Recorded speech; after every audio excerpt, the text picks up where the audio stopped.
থাকবো। প্রথমে পুরুলিয়ার ছবি দেখুন। পুরুলিয়াতেও কিন্তু ঘন কুয়াশার পাশাপাশি মেঘলা আকাশ রয়েছে, ঠান্ডার আমেজ একই রকম রয়েছে। বাঁকুড়ার ছবি দেখছেন, বাঁকুড়াতেও কিন্তু সাধারণ মানুষ শীতের আমেজটা এখনো পর্যন্ত টের পেলেও সেই একই জিনিস, আকাশটা মেঘলা। আকাশ কিন্তু মেঘলা রয়ে গেছে, পাশাপাশি ঝাড়গ্রামে কুয়াশার দাপট রয়েছে, সঙ্গে মেঘলা আকাশ ঝাড়গ্রামেও। তিন জেলা থেকে তিন প্রতিনিধি আমাদের সঙ্গে রয়েছেন এই মুহূর্তে সরাসরি। পুরুলিয়া থেকে রয়েছেন আমাদের প্রতিনিধি ইন্দ্রজিৎ, বাঁকুড়া থেকে রয়েছেন আমাদের প্রতিনিধি প্রিয়ব্রত এবং ঝাড়গ্রাম থেকে রয়েছেন আমাদের প্রতিনিধি রাজু। আমি তিন প্রতিনিধির কাছে চলে যাব।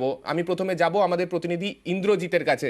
ইন্দ্রজিৎ, পুরুলিয়াতে আকাশ তো এখনো পর্যন্ত দেখছি মেঘলা, কিন্তু বৃষ্টি কি আজকে সকাল থেকে দেখা গেছে সেখানে? দেখো সান্নিক, গতকাল থেকেই আমরা লক্ষ্য করছি একেবারে সূর্যের মুখ দেখা যায়নি এবং মেঘলা আকাশ রয়েছে। আজ সকালে ছিটে ফোঁটা বৃষ্টি হয়েছে এবং ঘন কুয়াশায় ঢেকে রয়েছে। বেলা যত বাড়ছে তত ঠান্ডার দাপট বাড়ছে। অন্য দিনের লক্ষ্য করা যায় যে বেলা বাড়লে ঠান্ডাটা কমে, কিন্তু শীতের দাপটটা একই রকম রয়েছে।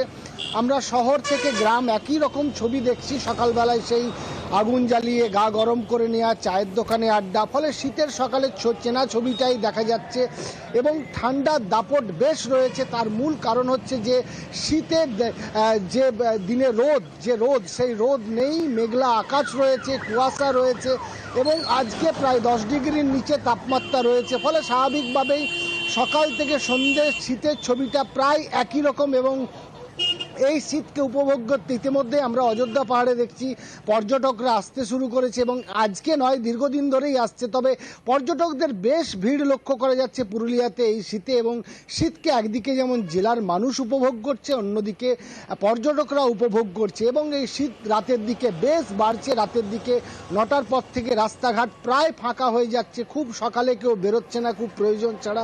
ফলে শীতের বেশ প্রভাব রয়েছে সান্নিক। একদিকে ঠান্ডার আমেজ, তার পাশাপাশি এইরকম মেঘলা ওয়েদার খুব ভালো। তবে পাশাপাশি অন্যান্য জেলার দিকেও একটু নজর রাখি। বাঁকুড়াতেও তো ছবিটা একই রকমই কথা বলছে, আকাশ মেঘলা রয়েছে, হালকা কুয়াশা রয়েছে। আমি চলে যাব আমাদের প্রতিনিধি প্রিয়ব্রতর কাছে। প্রিয়ব্রত, বাঁকুড়ার এই মুহূর্তের পরিস্থিতি কি? সকাল থেকে ওখানে কি বৃষ্টি হয়েছে? দেখো, সকাল থেকে যে বৃষ্টিটা হচ্ছে সেটা কিন্তু ইলশেগুড়ি বৃষ্টি, জাস্ট বৃষ্টিটা উড়ে যাচ্ছে যাকে বলা যায়। কিন্তু বৃষ্টি যে হচ্ছে এবং তার পাশাপাশি মেঘলা আকাশ, রোদ ওঠেনি এবং সেক্ষেত্রে এই যে ঠান্ডা কম থাকলেও, ঠান্ডার টেম্পারেচার সেরকম ধরনের না থাকলেও কিন্তু এই ঠান্ডা অনুভূত হচ্ছে এবং রাস্তায় যারা বেরোচ্ছেন তারা নিতান্তই কাজ না থাকলে বেরোচ্ছেন না। তুমি দেখতেই পাচ্ছ রাস্তাঘাট প্রায় ফাঁকা রয়ে গেছে এবং এর পাশাপাশি কিন্তু যেমন ছবি দেখা যায় শীতের সকালে, সেই আগুন জ্বালিয়ে গা গরম করার ছবি, এর পাশাপাশি চায়ের চুমুক দেওয়ার ছবি, সেই ছবিটা কিন্তু একেবারেই পাল্টে যায়নি। কিন্তু রোদ কবে উঠবে সেই আশায় কিন্তু মানুষজন বুক বাঁধছে। যেমনভাবে গরম কাপড় মানুষকে চড়াতে হচ্ছে, এর পাশাপাশি কেউ কেউ বর্ষাতেই ছাতা ইউজ করতে হচ্ছে, সবাই মিলে কিন্তু কিছুটা হলেও নাজেহাল বলা চলে জেলাবাসী। কেননা অনেকগুলো জিনিসকে মানুষ ক্যারি করতে হচ্ছে একই সঙ্গে। রোদ উঠছিল সকালবেলাতে, যখন ঠান্ডা পড়ছিল তারপরেই কিন্তু 8টা বাজতেই রোদের দেখা মিলছিল, টেম্পারেচার অনেকটা তুত্তর করে বাড়ছিল। আবার সূর্য অস্ত গেলে কিছুটা হলে আবার টেম্পারেচার নামতে শুরু করছিল। সেই চিত্রটা কিন্তু কিছু বদলে গেছে। এখন বৃষ্টি পড়ছে, মেঘলা আবহাওয়া, সকালবেলায় সামান্য কুয়াশার চাদর থাকছে, তারপরও কিন্তু মেঘলা আবহাওয়া থেকেই যাচ্ছে। আজকে যেটা পূর্বাভাস সেটাও কিন্তু মেঘলা আবহাওয়া থাকবে। বৃষ্টি হয়তো কমবে, বিকেলের দিকে হয়তো আবহাওয়ার উন্নতি হতে পারে। সেক্ষেত্রে মানুষকে কিন্তু সেই একইভাবে গরম কাপড় জড়িয়েও বেরোতে হবে, এর পাশাপাশি কিন্তু ছাতা এবং রেনকোট নিয়েও বেরোতে হবে। একটু ঝাড়গ্রামের ছবিটাও দেখে নি। ঝাড়গ্রামেও কিন্তু এই রকম বিড়ম্বনাতেই রয়েছেন মানুষ, কেননা একদিকে বৃষ্টির জন্য রেনকোটও নিতে হচ্ছে, আবার পাশাপাশি ঠান্ডার জন্য সোয়েটারও নিতে হচ্ছে। আমি একটু চলে যাব রাজুর কাছে। রাজু, ওইখানে তাপমাত্রা যেরকম রয়েছে, কুয়াশার দাপট কি একটু ঝাড়গ্রামে বেশি? একদমই সন্দিক। সকাল থেকে যে কুয়াশা ছিল, যত বেলা বাড়ছে কুয়াশার দাপটটা আরো বেশি বেড়ে যাচ্ছে। কারণ ঘন কুয়াশার জন্য যে সমস্ত যান চলাচল করছে তাদেরকে খুব ব্যাহতর মধ্যে পড়তে হচ্ছে, গাড়ির লাইট জ্বালিয়ে চলাচল করতে হচ্ছে এবং সামান্য দূরত্বে যে সমস্ত মানুষজন আসছেন তাদেরকেও দেখা যাচ্ছে না। একদিকে যেমন এই ঠান্ডার অনুভূতি রয়েছে, কারণ আজ প্রায় তাপমাত্রা রয়েছে 12 ডিগ্রির নিচে রয়েছে। সেক্ষেত্রে শীতের কনকনে একটা ভাব রয়েছে।